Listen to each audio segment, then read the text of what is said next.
الشیطان الرجیم بسم اللہ الرحمن الرحیم وبہ نستعین وهو خیر المعین وصلی اللہ علی سیدنا محمد وآلہ الطاہرین۔ اللهم صل على محمد وآل محمد۔ سورہ یونس آیت نمبر 99 ارشاد باری تعالی ہوتا ہے وَلَوْ شَاءَ رَبُّكَ لَآمَنَ مَن فِي الْأَرْضِ كُلُّهُمْ جَمِيعًا أَفَأَنْتَ تُكْرِهُ النَّاسَ حَتَّى يَكُونُوا مُؤْمِنِينَ۔ اس آیت کریمہ میں مشیت الہی آپ کی خدمت میں ایک موضوع ذکر کیا جا رہا تھا کہ ارشاد باری تعالی ہوتا ہے کہ اگر آپ کا رب چاہتا تو زمین میں جتنے افراد تھے سب کے سب ایمان لے آتے۔ اگر آپ کا رب چاہتا تو جتنے بھی افراد تھے سب کے سب ایمان لے آتے۔ کیا آپ کو لوگوں کو چاہتے ہیں کہ سارے کے سارے ایمان لے آئیں؟ یعنی ان کا کفر کے رہنے کے اوپر آپ ناپسندیدگی کا اظہار کرتے ہیں اور جبراً و کرہن ان کو مومن بنانا سب کو چاہتے ہیں، یعنی اس وقت تک آپ ان سے راضی نہیں ہیں جب تک یہ مومن نہ بن جائے۔ یعنی اللہ کی مشیت کیا ہے کہ سارے کے سارے مومن نہ ہوں۔ جب اللہ کی یہ مشیت ہے سارے مومن نہ ہوں تو اللہ کی مشیت کے غالب ہے، اس کے سامنے کوئی رہ نہیں سکتا۔ اس موضوع پہ کیونکہ یہ موضوع ایک دقیق موضوع ہے، مشیت الہی و ارادہ الہی سے اس کا تعلق ہے، اور یہ آیت کریمہ یا اس سے ملتی جلتی قرآن میں کئی آیات ہیں کہ جس میں خداوند متعال نے اسی طرح سے ارشاد فرمایا ہے، ہدایت کے عنوان سے یا ایمان لانے کے عنوان سے ارشاد فرمایا ہے۔ ہم نے اس موضوع کا جائزہ قرآنی آیات اور روایات کے ذیل میں پہلے لیا، اور پھر انشاءاللہ علماء کے اقوال میں آئیں گے اور پھر قرآن کی تفسیر میں، کیونکہ یہ موضوع ایک ایسا ہے کہ ہمیں اپنے اس طریق سے باہر نکلنا پڑا، وإلا یہ آیت ہمارے لیے کسی صورت قابل فہم نہ ہوتی۔ مشیت اور ارادہ ایک ایسا موضوع ہے کہ مسلمان فرقہ جات میں شدید اس کے بارے میں اختلاف وارد ہوا ہے، حتیٰ کہ مکتب تشیع کے جو علماء ہیں ان میں بھی ہمیں اس موضوع میں مختلف قسم کی تشریحات نظر آتی ہیں کہ جو انشاءاللہ اگلے مرحلے میں پڑھیں گے۔ کتاب التوحید شیخ صدوق کی روایات آپ کے سامنے پڑھ کے سنائی گئی تھیں، اور اس کے بعد الکافی کی روایات میں منتقل ہوئے، اور الکافی کے ہم جس چیپٹر کو ختم کیا وہ جبر والقدر والامر بین الامرین اور پھر باب الاستطاعہ تھا، اور باب الاستطاعہ کی ہم نے روایات دیکھیں، اور ان روایات میں ملاحظہ کیا کہ ائمہ اہل بیت علیہم السلام نے شدت سے نفی کی ہے نظریہ قدر کی اور نظریہ جبر کی۔ نہ نظریہ قدر درست ہے اور نہ نظریہ جبر درست ہے، بلکہ امر بین الامرین ہے۔ آئیں آج ہم ایک اور نیا باب شروع کرتے ہیں، اور یہ ہے باب الارادہ۔ اس کی روایات کو ملاحظہ کریں۔ میں آپ کے سامنے دوبارہ مختصر سا ایک خاکہ پیش کر دوں صفات باری تعالیٰ کا۔ متکلمین میں اور ہمارے حکماء و فلاسفہ میں اس حوالے سے تھوڑا سا اختلاف ہے صفات باری تعالیٰ کی۔ آپ کی خدمت میں پہلے علامہ طباطبائی رحمۃ اللہ علیہ کی نگاہ میں جو صفات ہے اس کا چارٹ آپ کے سامنے پیش کیا گیا تھا، اس چارٹ کو فی الحال ذہن میں رکھیں۔ وہ صفات آہستہ آہستہ انشاءاللہ تعالیٰ کسی مورد میں پڑھیں گے، لیکن جو متکلمین نے ہمارے ہاں بالخصوص بیان کیا ہے وہ کس طرح سے ہے کہ ذات باری تعالیٰ اس کی صفات دو طرح کی ہیں، ایک صفات ثبوتیہ ہیں اور ایک صفات سلبیہ ہیں۔ صفات سلبیہ حقیقت میں صفات نہیں ہیں، کیونکہ سلب ہے نا، جب وہ ذات میں ہے ہی نہیں تو اسے صفت کیسے کہہ سکتے ہیں؟ وہ صفات ثبوتیہ کے مقابلے کی وجہ سے سلبیہ کہا جاتا ہے۔ صفات ثبوتیہ پھر ہمارے پاس دو قسم کی ہیں، یا صفات ذاتیہ ہیں یا صفات فعلیہ ہیں۔ صفات ذاتیہ سے مراد اس کے اوپر شدید اختلاف ہے، عالم اسلام میں پایا جاتا ہے، البتہ جزوی اختلاف ہے۔ یہ سب کہتے ہیں کہ صفات اللہ سبحانہ وتعالی صفات سے متصف ہے۔ صفات ذاتیہ سے مراد یہ ہے مکتب اہل بیت علیہ السلام کی نگاہ میں کہ وہ صفات کہ اگر وہ اللہ تعالیٰ میں اس کا مثلا متضاد مانا جائے یا اللہ تعالیٰ سے ان کو ہم صفات کو سلب کر لیں تو نقص لازم آتا ہے۔ مثلا علم، اگر ہم کہیں کہ ایک ذات کے پاس علم نہیں ہے تو کیا لازم آئے گا؟ جہالت لازم آئے گی۔ اس طرح سے علماء نے 8 صفات بیان کی، اور یہ 8 کی 8 2 صفات میں بند ہو جاتی ہیں، علم اور قدرت۔ علم اور قدرت، اور علم اور قدرت کو حی سے بھی تعبیر کیا جاتا ہے۔ لہٰذا جب حی و قیوم کہتے ہیں تو حی سے مراد صفت ذاتی ہے، تمام صفات ذاتیہ کو یہ ترجمانی کرتی ہے۔ کلمہ حی تمام صفات ذاتیہ کی ترجمانی کرتی ہے، اور کلمہ قیوم تمام صفات فعلیہ کی ترجمانی کرتی ہے، حی القیوم۔ لہٰذا صفات ذاتیہ سے کیا مراد ہے؟ صفت اور ذات ایک ہی ہے۔ اگر آپ اپنے وجود کے اندر جھانک کے دیکھیں، اپنی ذات کو اگر ملاحظہ کریں، تو آپ دیکھیں گے کہ آپ کو اپنی صفت جدا اور ذات جدا نظر آتی ہے۔ آپ دقت کریں، مثلا آپ کھانے کی صفت سے متصف ہوتے ہیں، سونے کی صفت سے متصف ہوتے ہیں، لکھنے، پڑھنے، جاگنے، آپ کے پاس یہ صفات نہیں تھیں، پھر آپ کے اوپر عارض ہوئیں۔ جس طرح دیوار کے اوپر رنگ نہیں عارض ہوتا، اسی طرح انسان کے نفس کے اوپر یہ صفات آ کے عارض ہوتی ہیں۔ مثلا آپ کاپی کے اوپر لکھتے ہیں، اگر آپ نہ لکھتے تو کاپی کے اوپر کچھ نہ لکھا جاتا، تو آپ کہیں گے کہ کاپی کی لکھائی الگ ہے اور کاپی کا کاغذ الگ ہے۔ کاپی کے کاغذ کے اوپر صفات یعنی وہ لکھنے کی جو سیاہی ہے وہ عارض ہوئی ہے۔ ہماری صفات مخلوق کے اندر ایسا ہی ہے کہ مخلوق کی جو صفات ہیں وہ صفات سے متصف ہوتا ہے، لیکن مخلوق کی ذات کے اوپر آ کے صفات وہ عارض ہوتی ہیں۔ اسے کہتے ہیں صفت اور موصوف، یعنی صفت موصوف سے جدا ہے، ہم اپنے اندر یہ دیکھتے ہیں۔ اشاعرہ نے یہاں سے اشتباہ کیا، انہوں نے کہا کہ اللہ کے ساتھ بھی اسی طرح سے ہے کہ اس کی ذات اور پھر صفات ہیں، اور اس کی صفات بھی قدیمی ہیں، اس کی صفات بھی قدیمی ہے، تو اللہ بھی قدیمی ہے، اس سے تو پھر کئی اللہ ہونا لازم آئیں گے۔ اس لیے مکتب اہل بیت علیہ السلام میں عقلی ادلہ سے بھی یہ بات ثابت ہے، اور ائمہ اطہار علیہ السلام کی روایات میں وارد ہوا ہے کہ علمہ ذاتہ، صحیح ہے۔ اسی طرح سے اس کی قدرت کیا ہے؟ اس کی ذات ہے، یعنی علم کیا ہے؟ اللہ کی ذات۔ اگرچہ آیات اور روایات میں علم 2 معنی میں استعمال ہوتا ہے، بعض اوقات اللہ کی ذاتی صفت کے لیے استعمال نہیں ہو رہا ہوتا، علم کا لفظ آیا اللہ کے لیے، علم اللہ، لیکن وہاں پہ صفت ذاتی کی طرف نہیں ہے وہ راجع، یا اس کی طرف بازگشت نہیں ہے۔ لیکن جب اللہ کا علم ذاتی علم کہیں گے جو ذات سے متصف ہے، آپ کہیں گے ذات اور علم میں کوئی فرق ہی نہیں ہے، قدرت اور اللہ کی ذات میں کوئی فرق نہیں ہے، جو اس کی قدرت ہے وہی اس کی ذات ہے، جو اس کا علم ہے وہی اس کی ذات ہے۔ اس طرح سے وہ صفات ہمارے پاس ذاتیہ بنتی ہیں۔ صفات ذاتیہ وہ عین ذات ہیں، عین ذات ہیں، یعنی ذات اور صفت کیا ہیں؟ ایک ہیں۔ صفت فعل، صفت فعل وہ ہیں جو صفت ذات سے نکلتی ہیں، یعنی وہ مقام فعل میں وہ اللہ تعالیٰ سے صادر ہوتی ہیں، لہذا وہ صفات فعل جتنی بھی ہیں وہ اللہ کی مخلوق ہے۔ اللہ رازق ہے، اللہ خالق ہے، اللہ سبحانہ و تعالیٰ کی ذات رحیم ہے، یہ جتنی بھی صفات ہیں وہ صفات کیا ہیں؟ وہ اللہ سبحانہ و تعالیٰ سے ہی صادر ہوئی ہیں، لیکن اللہ نے صادر کیا ہے تو وہ تب صادر ہوئی ہیں۔ اب سوال یہ پیدا ہوتا ہے، ارادہ اور مشیت وہ کون سی صفت ہے؟ صفت ذات ہے یا صفت فعل ہے؟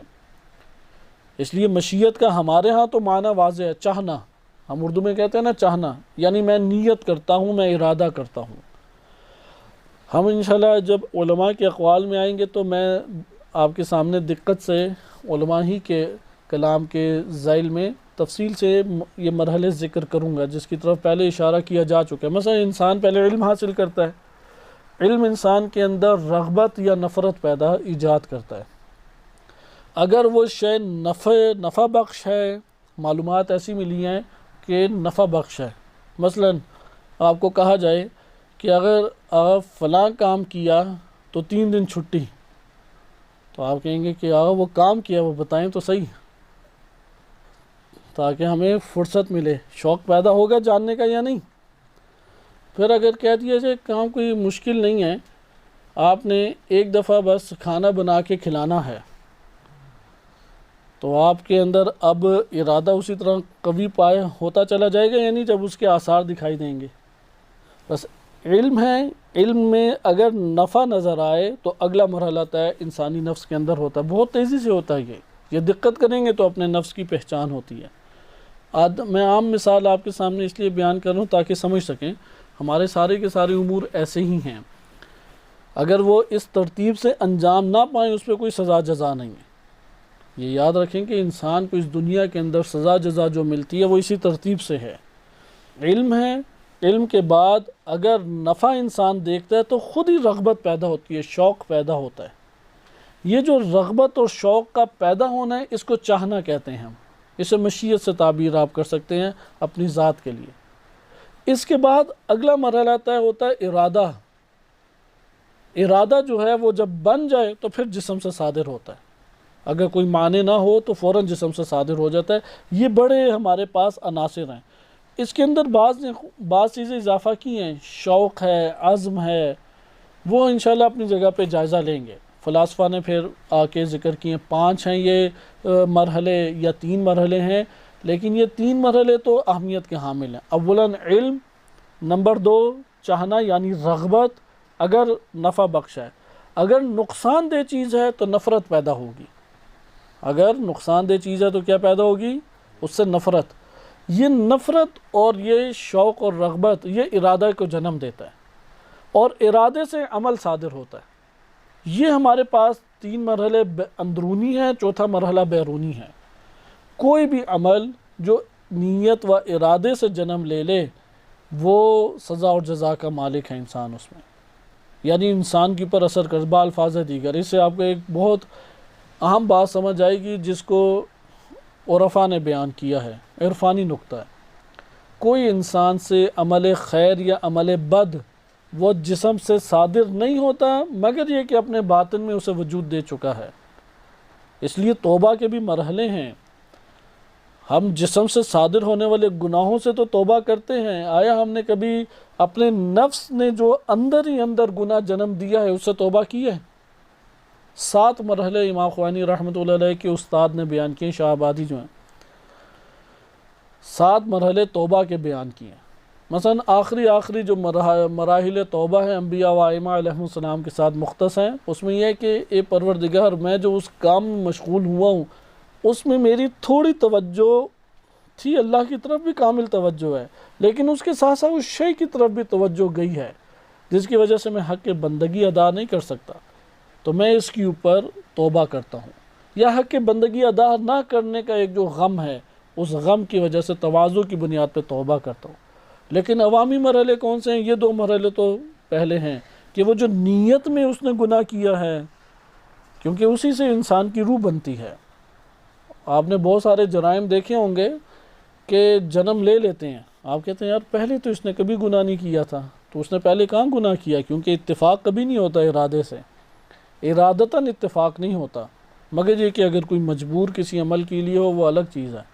ارادہ و اختیار سے کوئی گناہ جنم لے لے یا کوئی ثواب جنم لے لے یہ اتفاقات نہیں ہیں، وہ اپنے اندر ہی اندر اتنی دفعہ اس گناہ کو جنم دے چکا ہوتا ہے کہ جسم سے صادر ہونے میں دیر ہی نہیں لگتی۔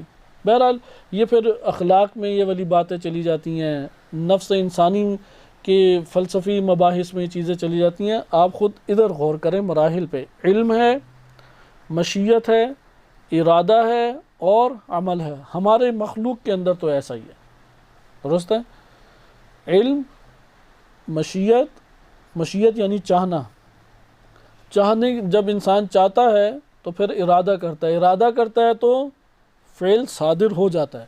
سوال، کیا اللہ سبحانہ و تعالیٰ میں بھی یہ مراحل طے ہوتے ہیں؟ سوال ابھرتا ہے یا نہیں؟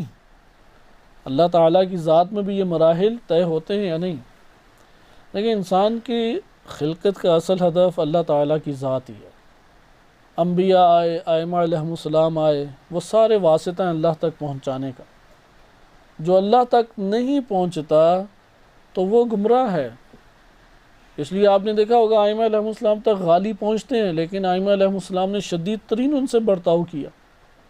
بہت سارے لوگ نمازیں پڑھتے ہیں لیکن انبیاء و ائمہ علیہ السلام سے دشمنی رکھتے ہیں، گمراہ ہیں، کیونکہ اللہ تک نہیں پہنچتے۔ وہ اللہ سبحانہ و تعالیٰ تک پہنچنا اصل ہدف زندگی ہے، اصل خلقت کا مقصد یہ ہے کہ اللہ تعالیٰ تک پہنچے۔ اس لیے اللہ سبحانہ و تعالیٰ کے بارے میں ائمہ علیہ السلام نے بڑی زرخیز روایات بیان کی ہیں۔ مثال کے طور پر یہی والا مسئلہ جو میں نے ابھی آپ کو بیان کیا کہ بعض اہل سلف اور اہل حدیث طبقہ ان کے مولانا یہ کہتے ہیں کہ جو یہ نظریہ رکھے اللہ ہر جگہ موجود ہے وہ مشرک ہے، وہ بدعتی ہے، اور فلاں فلاں اس طرح سے حکم لگاتے ہیں۔ یہ ایک تو قرآنی آیات کے صریحاً خلاف ہے۔ قرآن کیا کہتا ہے کہ اقرب من حبل الورید، ورید کوئی عرش کے اوپر تو نہیں ہے نا ہمارے، یعنی یہ رگیں ہماری عرش پر ہیں، تو اللہ تعالیٰ کہتا ہے کہ رگوں سے بھی قریب تر ہے بالفاظ دیگر۔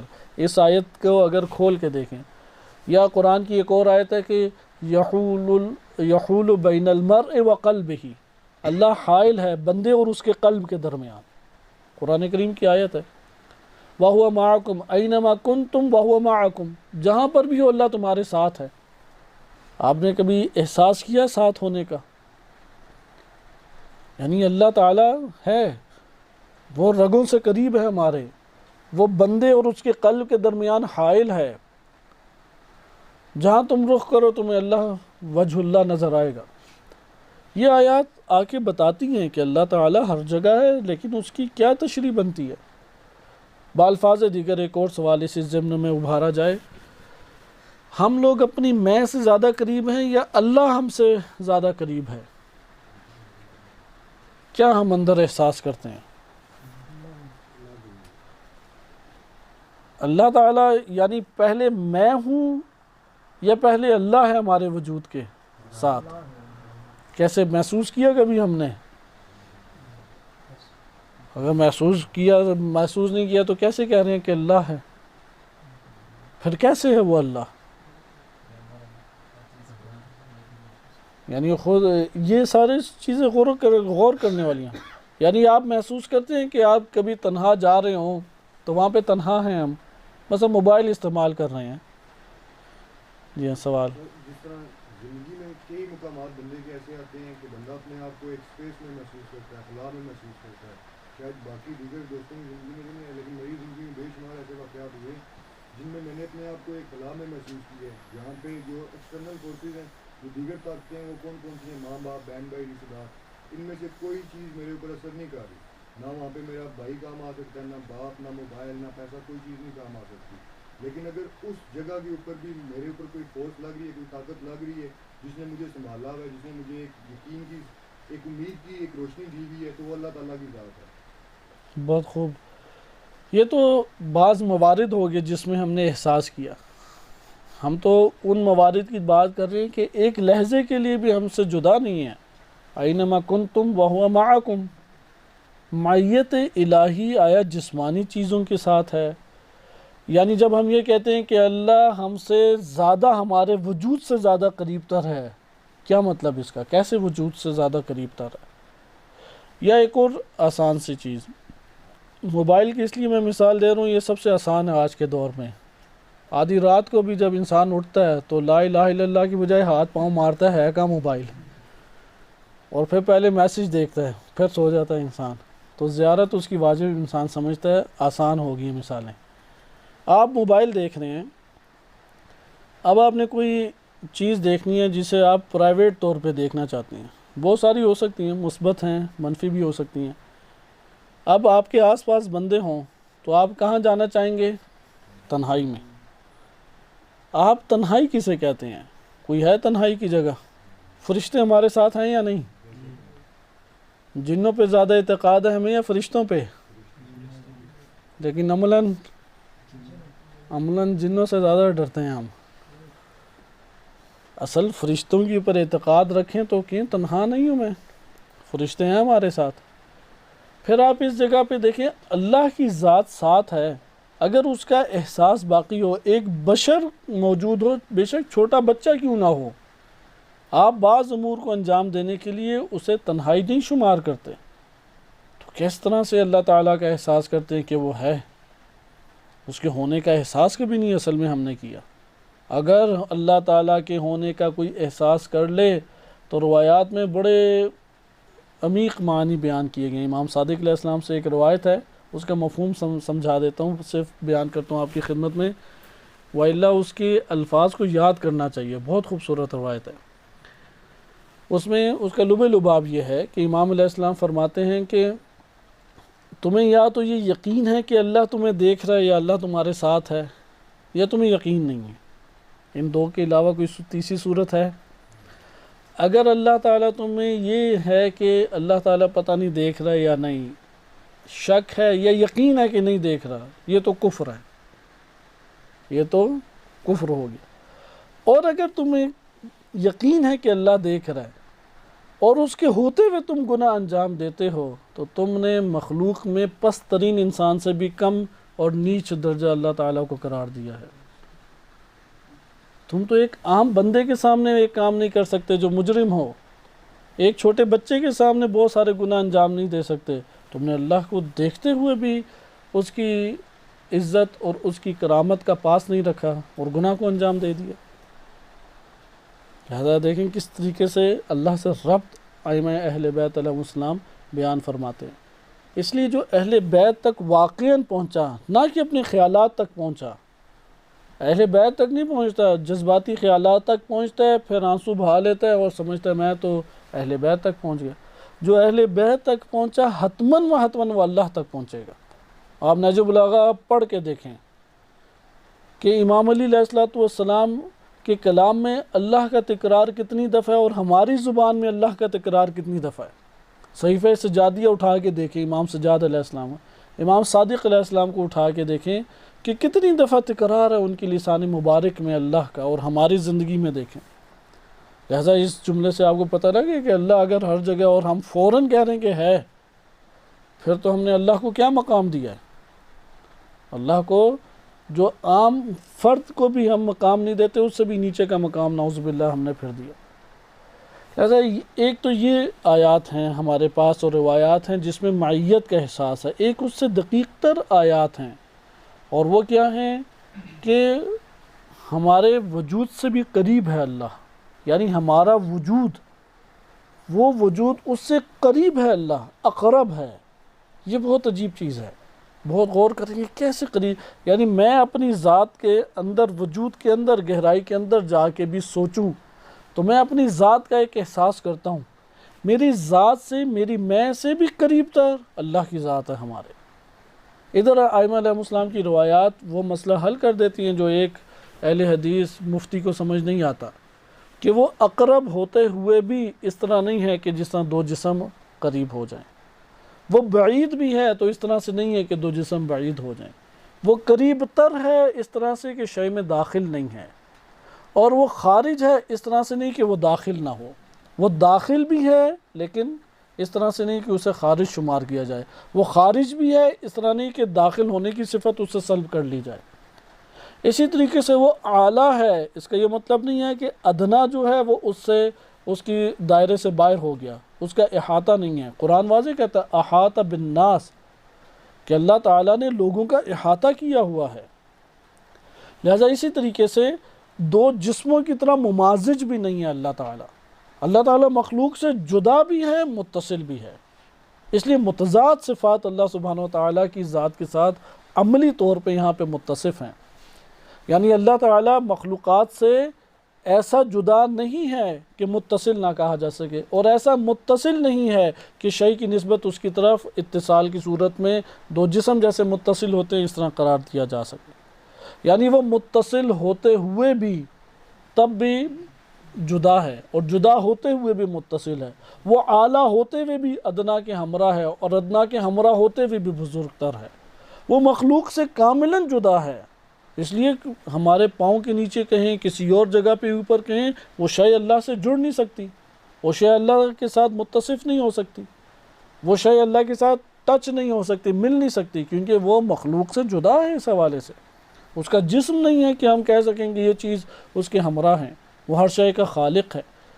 لیکن آپ کہیں اس طور پہ صفات جوڑنے پڑیں گے، ہم یہ نہیں کہہ سکتے اللہ کسی جگہ موجود نہیں ہے، اسے خالق قرار نہیں دے سکتے۔ اب آپ نے دیکھا کہ یہ ساری صفات جب ہم آتے ہیں مخلوق کس طور پہ جدا ہو جاتی ہے۔ انسان کا ذہن چونکہ مخلوقات سے مانوس ہوتا ہے، اس لیے مخلوقات سے مانوسیت کی وجہ سے مخلوق کا حکم اللہ پہ لگانا شروع کر دیتا ہے۔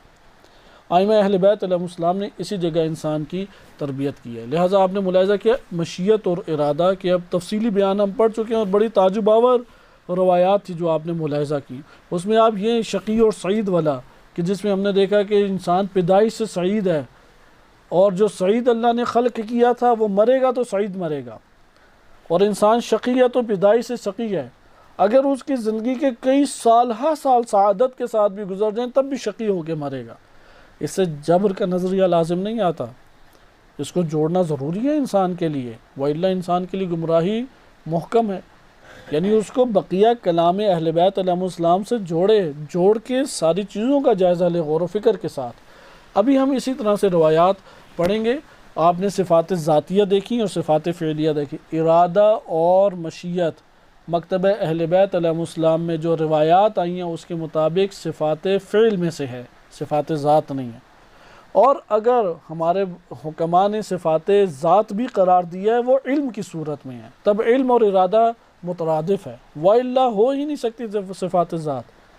یعنی اللہ تعالیٰ کی مشیت، ارادہ اور علم، ان میں اگر آپ تقسیم جدائی کرتے ہیں پھر تو صفت ذات نہیں ہے، اور اگر آپ ان میں جدائی کرتے ہیں تو پھر صفت فعل ہے مشیت اور ارادہ۔ روایات اہل بیت علیہ السلام میں صفت فعل قرار دی گئی ہے۔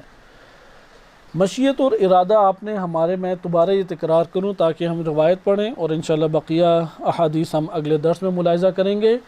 اب انسانی نفس کے اندر برپا ہونے والے مراحل دیکھیں، انسان کا وجدان اس بات کی گواہی دے گا کہ یہ مراحل درست ہیں۔ ہمارے وجود میں پہلے علم جنم لیتا ہے، علم کے بعد چاہت، رغبت، شوق جنم لیتی ہے یا نفرت جنم لیتی ہے۔ نمبر 3 پھر ارادہ جنم لیتا ہے، اور ارادہ جنم لے تو عمل جنم لیتا ہے اگر کوئی بہانے نہ ہو۔ اسی ارادے کو ہم کیا کہتے ہیں؟ نیت سے بھی تعبیر کرتے ہیں۔ مثلا یہ فقہی احکام میں بیان کیا جاتا ہے، کسی نے غسل جنابت کی نیت کرنی ہے تو اب وہ غسل کر کے، کیونکہ غسل کرنے جاتا ہے وہ پورا نہا دھو کے آ جاتا ہے تو پوری پلاننگ کر رہا ہوتا ہے، اچھا میں یہ کروں گا، وہ کروں گا، فلاں کروں گا، باہر آ کے یاد آتا ہے یار میں نے تو زبان سے کچھ بولا ہی نہیں تھا، اب میرا غسل ہوا یا نہیں؟ تو ادھر علماء یہ کہتے ہیں کہ آپ گئے کیوں تھے غسل کے لیے؟ کہا غسل جنابت کی وجہ سے۔ کہا کہ یہ جو آپ نے ارادہ کیا، مثلا آپ نے تولیہ اٹھایا، کیوں اٹھایا؟ یہ عمل کیوں صادر کیا؟ کیونکہ ارادہ کیا کہ میں اسے لے کے غسل کے لیے جاؤں۔ عبادات کے اندر یہی نیت مطلوب ہے، نماز کے لیے یہی نیت مطلوب ہے، وہ جو آپ کے باطن میں ارادہ جنم لیتا ہے۔ بس علم ہے، مشیت ہے، ارادہ ہے اور فعل ہے۔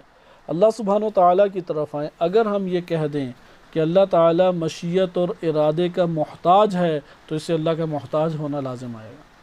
تمام انبیاء و ائمہ علیہم السلام محتاج ہیں ارادہ اور مشیت کے، اللہ تعالیٰ غیر محتاج ہے۔ اللہ سبحانہ و تعالیٰ کسی بھی شے کا محتاج نہیں ہے۔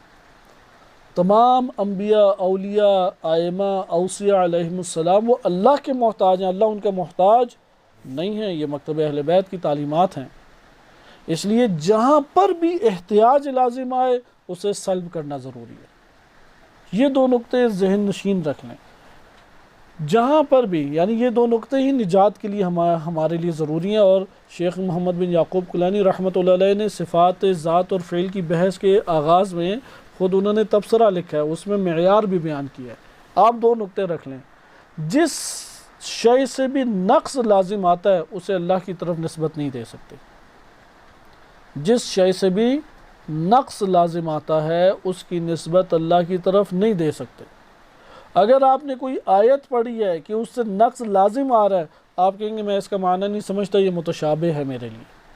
اگر کوئی روایت آپ نے پڑھی ہے جس سے آپ کے لیے معنی نہیں ثابت ہوا، مثلا اللہ کا نعوذ باللہ ظالم ہونا لازم آتا ہے، یا نعوذ باللہ اللہ کا حکیم نہ ہونا لازم آتا ہے، آپ کہیں گے یہ روایت میرے فہم سے باہر ہے، میرے لیے متشابہ ہے روایت۔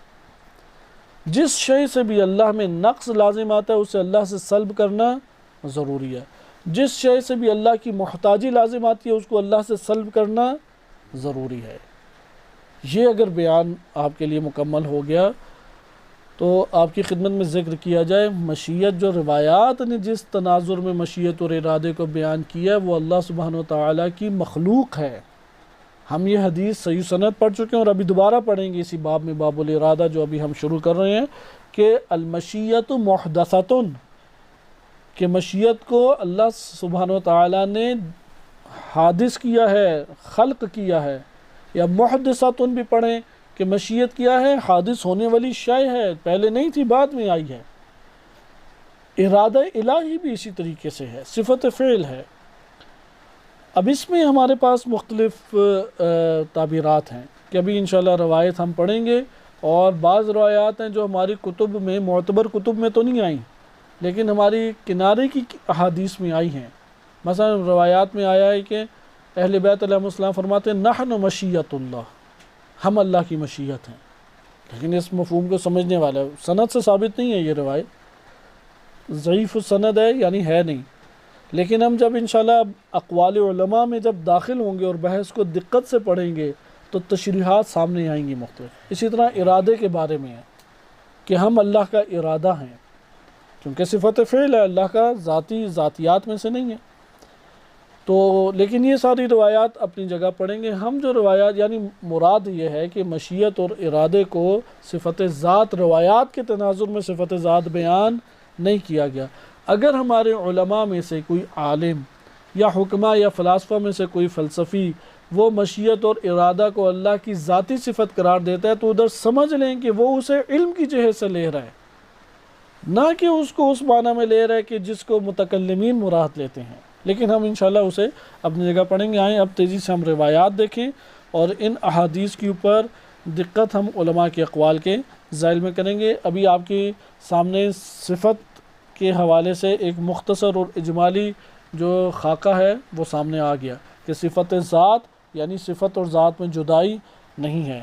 اس سے اگلا مرحلہ ہے، یہ ذہن نشین رکھیں، اور وہ عرفہ کی طرف واضح طور پہ حل ہوتا ہے، وہ احادیث میں بھی وارد ہوا ہے، لیکن وہ اگلے مرحلے وہ جو خطبہ نہج البلاغہ میں پہلے خطبے کے آغاز میں امام علی علیہ السلام نے فرمایا ہے، لیکن ابھی ہم اس کو نہیں اس مقام پہ چھیڑ سکتے، آگے انشاءاللہ تعالی اس سے بحث کریں گے۔ یہ روایت جو آپ کے سامنے پیش کی جا رہی ہے یہ باب الارادہ ہے الکافی میں، اور عاصم بن حمید کہتے ہیں کہ امام صادق علیہ السلام نے فرمایا احادیث کو دقت سے سنیں اور احادیث کے ظاہر سے ایک معنی لے لیں، اور انشاءاللہ تعالی اگلے مرحلے میں اس معنی کو علماء کے اقوال میں سمجھنے کی انشاءاللہ بھرپور کوشش کریں گے۔ امام صادق علیہ السلام فرماتے ہیں کہ عاصم بیان کرتے ہیں کہ میں نے امام سے پوچھا لم یزل اللہ مریدا، اللہ ہمیشہ سے مرید یعنی ارادہ کرنے والا ہے یا نہیں، یعنی اللہ نے ہمیشہ سے ارادہ کیا یا نہیں۔ اگر ہم یہ کہہ دیں کہ ادھر سوال راوی کا سمجھ لیں پہلے ہم، کیونکہ راویوں کے سوال بھی بڑے خوبصورت ہوتے ہیں۔ پہلے ایک سوال پیچھے دلچسپ سوال تھا کہ اس دنیا میں انسان گناہ کم کرتا ہے سزا زیادہ ملتی ہے یا نہیں؟ قیامت میں زیادہ سزا ہے نا، دنیا میں نیکی کم ہے لیکن اس کا ثواب زیادہ ہے یا نہیں؟ تو یہ کیا بات ہو، کیا عدل کا تقاضا ایسا تھا؟ تو امام علیہ السلام نے بھی اسے خوبصورت جواب دیا، آپ ملاحظہ کر چکے ہیں۔ اس جگہ پہ بھی سوال غور کریں، کیا اللہ ہمیشہ سے مرید ارادہ کرنے والا نہیں ہے؟ اگر ہم کہہ دیں کہ ہاں اللہ نے ہمیشہ سے ارادہ کرنے والا ہے تو اس سے یہ اللہ کی ذاتی صفت بنے گی یا فعلی صفت؟ یعنی اللہ ہمیشہ سے ارادہ کیے ہوئے ہے۔ لم یزل اللہ مریدا، صفت فعل کا معیار ہم نے کیا پڑھا ہے؟ جو بعد میں متصف ہوئی۔ تو جب آپ کہہ رہے ہیں اللہ ہمیشہ سے ہے اور جب سے ہے ارادہ کیے ہوئے ہے، تو ارادہ جو ہے جب ہمیشگی اس میں آ گئی تو فعلی بنی یا نہیں؟ فعلی میں آپ نے کیا کہا کہ بعد میں متصف ہوئے نا، جب آپ کہہ رہے ہیں کہ بعد میں متصف ہوئے تو راوی بھی یہی سوال کہہ رہا ہے، لم یزل اللہ، اللہ ہمیشہ سے تھا کیا مریدا، ارادہ کرنے والا، ارادہ اللہ کا ہمیشہ سے ہے، اس کے ہمراہ ہے۔ جب ہمیشہ سے ارادہ ہے تو بعد میں تو نہ ہوا نا، بعد میں ہوا یا ہمیشہ سے ہے ارادہ؟ پھر ہمیشہ سے ہوا نا ارادہ۔ تو یہی سوال راوی نے کیا کہ آیا اللہ کا ارادہ ہمیشہ سے جب سے اللہ ہے تب سے اس نے ارادہ کیا ہوا ہے؟ فرمایا امام نے ان المرید لا یکون الا بمراد، ارادہ تو تب کیا جاتا ہے کہ جب جس چیز کا ارادہ کیا جا رہا ہے وہ شے ہو. مثلا آپ پانی پینا چاہتے ہیں تو پیاس ہوگی تو پانی پئیں گے. مثلا اگر پانی نہ بھی ہو تو کب پانی کو چاہیں گے؟ جب پیاس ہوگی. پیاس نہ ہو تو ارادہ کر سکتے ہیں پانی پینے کا. کوئی اور شے بھی دیکھ لیں کہ ارادہ کب کیا جاتا ہے؟ جب وہ شے وجود رکھتی ہو یا وجود دینا چاہتی ہو کہ جس نے ارادے کے ذریعے سے جنم لینا ہے. مراد کہتے ہیں جس کے لیے ارادہ کیا گیا ہے. صحیح ہے؟ جس کے لیے ارادہ کیا گیا وہ مراد ہے. مثلا مخلوقات ہیں، اللہ سبحانہ و تعالیٰ نے مخلوق کو جنم دینے سے پہلے اس کا ارادہ کیا یا نہیں؟ ممکن ہے کہ خارج میں عملاً مخلوق نہ ہو لیکن ذات باری تعالیٰ کے علم میں مخلوق تھی یا نہیں؟ اب یہ اور دقیق بحثیں پھر اس میں چلی جاتی ہیں، لیکن ابھی آپ صرف ادھر ہی رک جائیں کہ یہ ضابطہ یاد رکھیں. ان المرید لا یکون الا لمراد.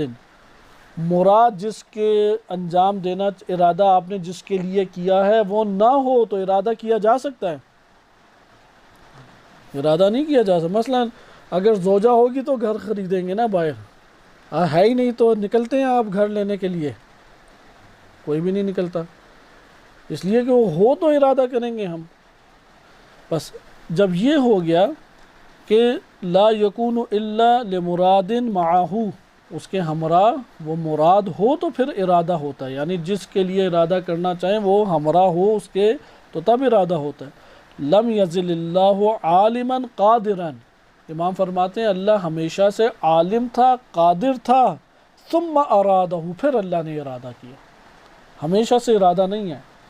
ثم کس کے اوپر دلالت کرتا ہے؟ ہم نحو میں پڑھ چکے ہیں، علم نحو میں، کہ ترتیب اور تراخی پہ، کہ ترتیب بھی یہی ہے عالما قادرا ثم ارادہ، یعنی ارادہ علم اور قدرت کے بعد ہے، اور تراخی یعنی متاخر بھی ہے اور ترتیب کے اعتبار سے بھی بعد میں ہے. بس ہمارا ابھی اس روایت سے نتیجہ کیا نکلا؟ اللہ تعالی ہمیشہ سے اس معنی میں مرید نہیں ہے کہ جس طرح علم اور قدرت ہے، جس طرح سے اللہ عالم ہے، جس طرح سے اللہ قادر ہے، اس معنی میں اللہ تعالی مرید نہیں ہے. پھر کس معنی میں ہے؟ اس معنی میں اللہ ہمیشہ سے عالم ہے، ہمیشہ سے قادر ہے، پھر اللہ نے ارادہ کیا اور پھر مخلوق کو جنم دیا. اس جگہ پہ فلاسفہ میں اور متکلمین میں شدید اختلاف پیدا ہو جاتا ہے اور ایک سوال ابھرتا ہے. وہ سوال آپ کی خدمت میں پیش کر دیتا ہوں، آپ لوگ بھی سوچیں. ہر بندے کی سوچ اور فہم جہاں تک پہنچیں اس تک وہ نتائج لے سکتا ہے. البتہ جس جگہ پر بھی وہ ایسے شبہ کا شکار ہو رہا ہے جس سے اللہ تعالیٰ میں نقص لازم آتا ہے تو اپنی طرف اس نقص کو لے کے جائے، اللہ کو پاک اور منزہ قرار دے اور کہ سبحان اللہ، کہ اللہ تو پاک اور منزہ ہے، میرا علم کم ہے، میری فکر کم ہے، میری ذات کم ہے، میں سمجھ ہی نہیں سکتا. وہ سوال میں آپ کے سامنے اس لیے ابھار دیتا ہوں تاکہ غور و فکر کریں. وہ سوال یہ ہے، کیا یہ جملہ ٹھیک ہے کہ جب سے اللہ ہے تب سے مخلوق ہے؟ یہ ایک اختلاف فلاسفہ میں اور متکلمین میں شدت کے ساتھ ہے. اس لیے اس کو علمی زبان میں کہتے ہیں کہ عالم کہتے ہیں اللہ کے علاوہ تمام مخلوقات، ما سوی اللہ، اللہ کی ذات کے علاوہ جتنی چیزیں ہیں وہ کیا ہیں؟ عالم ہیں. عالم قدیم ہے یا حادث ہے؟ حادث جو پہلے نہیں تھا پھر ہوا، قدیم جو حادث نہیں پہلے سے ہے. عالم کیا ہے؟ حادث. متکلم ہمارے علماء عقائد اسی بات کے قائل ہیں، لیکن ملا صدرہ اور دیگر فلاسفہ وہ قائل ہیں کہ عالم ہے، اس لیے وہ پھر قدیم کی تقسیمیں کرتے ہیں اور اس تقسیم کے بعد پھر ایک نظریہ اختیار کرتے ہیں. الگ بات ہے. میں اسے ایک اور زبان میں آپ کی خدمت میں بیان کرتا ہوں. قدیم کی تقسیموں کی بجائے آپ اسی زبان میں بات کریں جو کیونکہ روایات نے اصطلاحی زبان اس طرح سے بیان نہیں کی. روایات اہل بیت علیہ السلام کیونکہ عام افراد سے آئی ہیں، یعنی مراد یہ کہ معاشرے کے عام افراد جو تھے وہ ائمہ علیہ السلام کے پاس جاتے، سوال کرتے، جواب پاتے اور پھر آ کے نشر کر دیتے یا بتا دیتے تھے. تو اس لیے ائمہ علیہ السلام جو زبان ان سے گفتگو فرماتے تھے وہ بڑی سادہ سی زبان ہے کہ جس سے اگلا سمجھ جائے، لیکن جہاں پہ اس کے لیے مشکل پیش آ جاتی تھی تو وہاں پہ توقف کرتے کہ یہ گمراہ نہ ہو جائے۔ اس لیے ضروری نہیں ہے کہ جیسے مثلا ملا صدرہ نظریات کے مالک ہیں ویسے ہی ہم بھی نظریات کے مالک بن جائیں، نہیں، ممکن ہے کہ ہمارے لیے وہ والے نظریات قابل قبول ہی نہ بنے، ہمارا علمی لیول اس جگہ تک پہنچتا ہی نہیں ہے۔ ہر ایک کے اپنے مراتب ہیں، مثلا کوئی ایک پلیٹ کھاتا ہے، کوئی 2 پلیٹیں کھا جاتا ہے، تو ضروری نہیں ہے کہ اگلا کہ یار میں نے بھی اب 2 ہی پلیٹیں کھانی ہو، کہیں گے حسب معدہ ہوتا ہے، جتنا آپ میں ظرفیت ہے اتنا ہی آپ کو نصیب ہوگا۔ تو یہ علم بھی اسی طریقے سے ہے۔ اس کو اس طرح سے ہم لیتے ہیں، جب اللہ سبحانہ و تعالی عالم ہے، علم اس کے پاس ہے، قدرت اس کے پاس ہے، وہ کیا چیز مانے ہے کہ اس کی قدرت ظاہر نہ ہو؟ کوئی ایسی چیز مانے ہے کوئی روک سکتی ہے؟ اگر آپ یہ کہیں کہ اللہ تعالی عالم بھی ہے، قادر بھی ہے، اور پھر بھی کوئی شے اس سے صادر نہیں ہوتی، کوئی شے صادر نہیں ہوتی، یعنی آپ کے پاس بہت زیادہ خزانے موجود ہیں، سامنے فقیر آپ کے بیٹھا ہوا ہے، وہ ترس رہا ہے، وہ تڑپ رہا ہے، آپ کی نہیں، میں نے تو نہیں دینا اسے کچھ، آپ اپنے لیے اس کو مثبت رکھیں گے؟ کیسے توقع رکھتے ہیں کہ اللہ تعالیٰ سے کوئی چیز صادر نہ ہو؟ اس لیے یہ والی پھر بحث اس طریقے سے ہیں۔ یہ بلا شک و شبہ مخلوق اللہ سے پہلے نہیں ہو سکتی، اللہ کے ساتھ بھی نہیں ہو سکتی، اس معنی میں کہ دونوں برابر ہوں، متاخر ہے، لیکن اس تاخر کا کیا معنی ہے؟ تو یہاں پہ ایک نظریہ علت اور معلول کی بحث ہے، جیسے آگ اور حرارت ہے، کون پہلے ہے؟ آپ لیبارٹری میں بھی جا کے حرارت کو آگ سے جدا کر کے آگ کو پہلے دیکھ سکتے ہیں،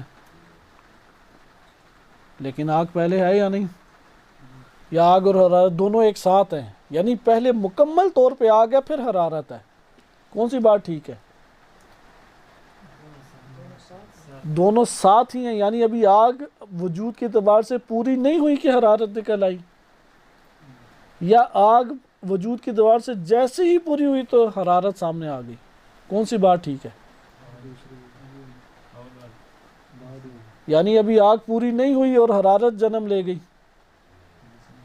لیبارٹری کے اعتبار سے یہ نہیں ہو سکتا، آگ ابھی پوری نہیں ہوئی اور حرارت جنم لے لے، وہ آگ پوری ہوگی تو فوراً حرارت جنم لے گی۔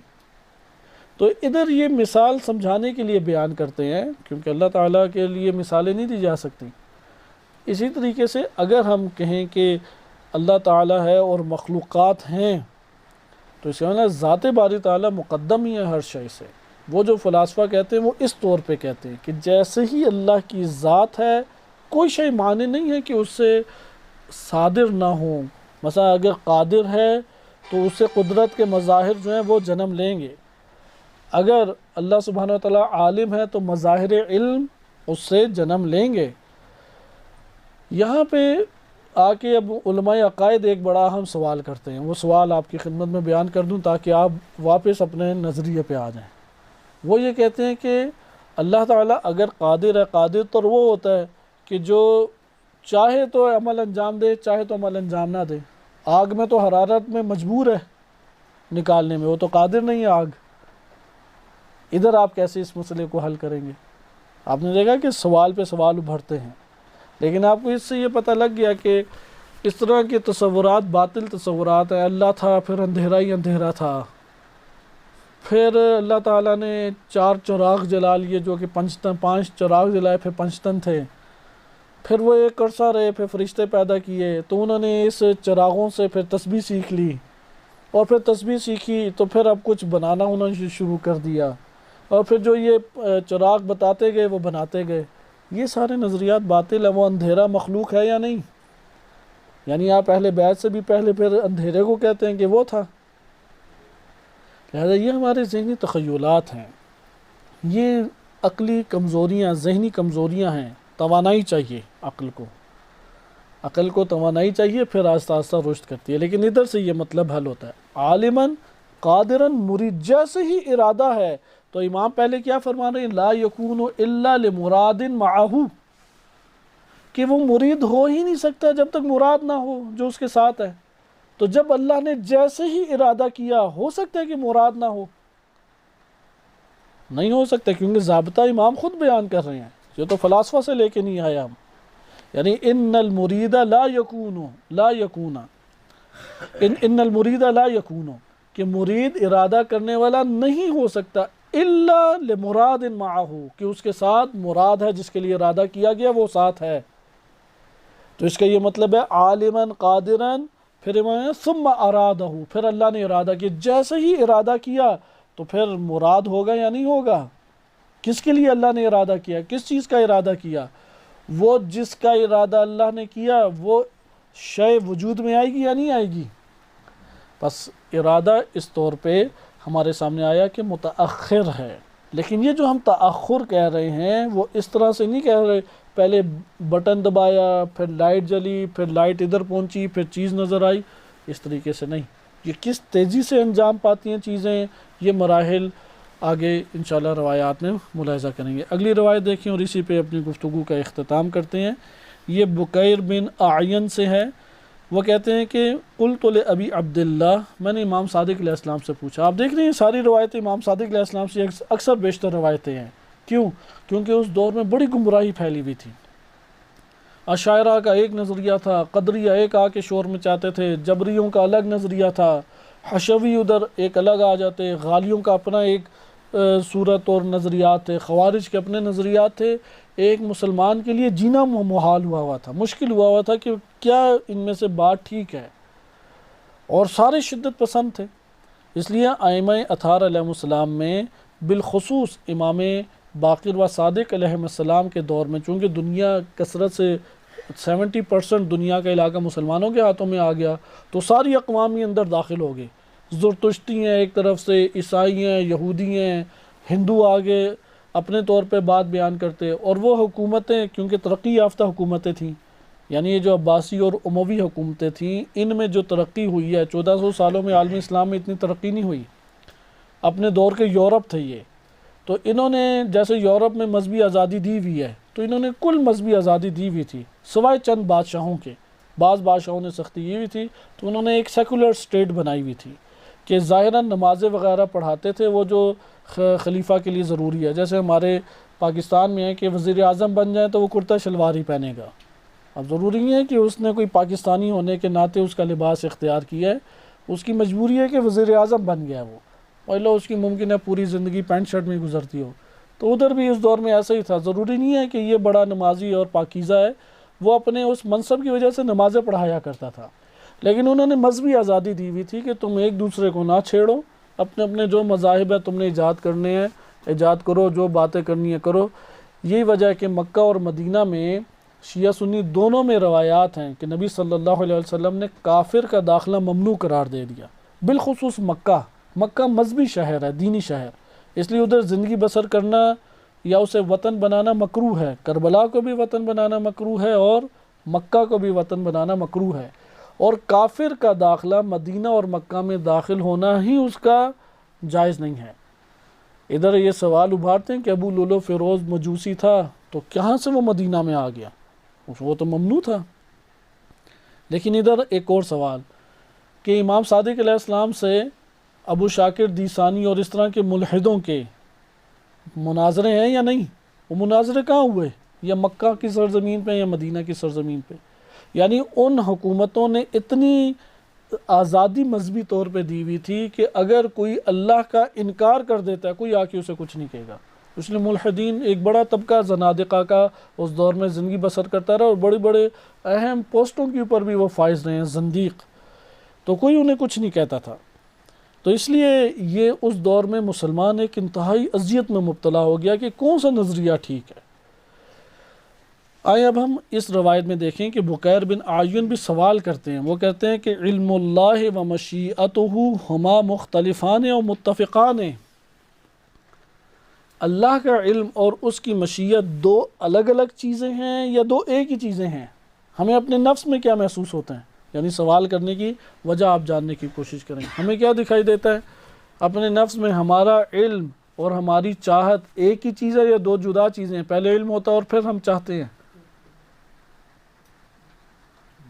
اتنے غور سے سوچا ہی نہیں کبھی ہم نے. ابھی سوچنا شروع کریں کہ علم ہمارا پہلے ہے یا ہمارا چاہنا پہلے ہے. علم پہلے ہے نا، پھر ہم چاہتے ہیں، پڑھا بھی ہم نے یہی. تو اس دور میں بعض نے قیاس کیا مخلوق پہ اللہ کو، اور یہی اسی طور پہ انہوں نے بیان کیا کہ دونوں جدا جدا ہیں لیکن مشیت ہمیشہ سے ہے. بعض نے یہ کہا کہ نہیں، علم اور مشیت اللہ کی ایک ہی ہے. اس لیے اب امام کی خدمت میں یہ سوال ہے کہ اللہ کی مشیت، اللہ کا علم اور مشیت دو جدا چیزیں یا دونوں متفق ہیں، متحد ہیں؟ قال العلم لیس هو المشیہ، کہ علم جو ہے وہ مشیت نہیں ہے. الا تری انک تقول، کیا تم یہ دیکھتے نہیں ہو کہ تم یہ کہتے ہو سأفعل کذا ان شاء اللہ، کہ میں یہ عمل انجام دوں گا اگر اللہ نے چاہا. ولا تقول، آپ یہ نہیں کہتے سأفعل کذا ان علم اللہ، اگر اللہ کو معلوم ہوا تو میں یہ انجام دوں گا. یہ کہتے ہیں آپ، اگر اللہ کو معلوم ہوا تو میں یہ انجام دوں گا، آپ یہ نہیں کہتے. لیکن کیا کہتے ہیں؟ انشاءاللہ، اگر اللہ نے چاہا تو میں یہ انجام دوں گا. اس سے پتہ لگ جاتا ہے علم اور مشیت جدا ہے، دونوں ایک نہیں ہیں. پھر آگے فرماتے ہیں فقولک، آپ کا یہ کہنا انشاءاللہ اگر اللہ نے چاہا، دلیل، اس بات کی دلیل ہے، علی انہ لم یشاء، کہ اس نے ابھی تک نہیں چاہا، کیونکہ چاہا ہوتا تو ہو جاتا. درست ہے. فَإِذَا شَاءَ، جب وہ چاہتا ہے، کَانَ الَّذِي شَاءَ كَمَا شَاءَ، تو وہ شے ویسی ہی ہو جاتی ہے جیسا اس نے چاہا تھا. وَعَلِمَ اللَّهُ السَّابِقُ لِلْمَشِيَّةِ، اللہ کا علم جو ہے وہ سابق ہے، پہلے ہے. کس سے؟ مشیت سے. مشیت جدا ہے، مشیت اور علم جدا ہے. اس لیے آپ یہ نہیں کہتے کہ اگر اللہ کے علم میں ہوا تو میں یہ کام کر لوں گا، آپ کہتے اگر اللہ نے چاہا تو یہ کر لوں گا، کیونکہ ابھی تک یعنی ہو جائے گا. مثلا اگر اللہ نے چاہا دوائی اثر کر جائے گی، اگر اللہ نے چاہا تو میں پڑھ جاؤں گا. آپ یہ نہیں کہتے کہ یار اگر اللہ کے علم میں ہوا تو میں پڑھ جاؤں گا. تو اس سے پتہ لگتا ہے علم اور مشیت جدا ہے. انشاءاللہ حدیث نمبر 3 اگلے درس میں ملاحظہ کریں گے. صلی اللہ علیہ سیدنا محمد و آلہ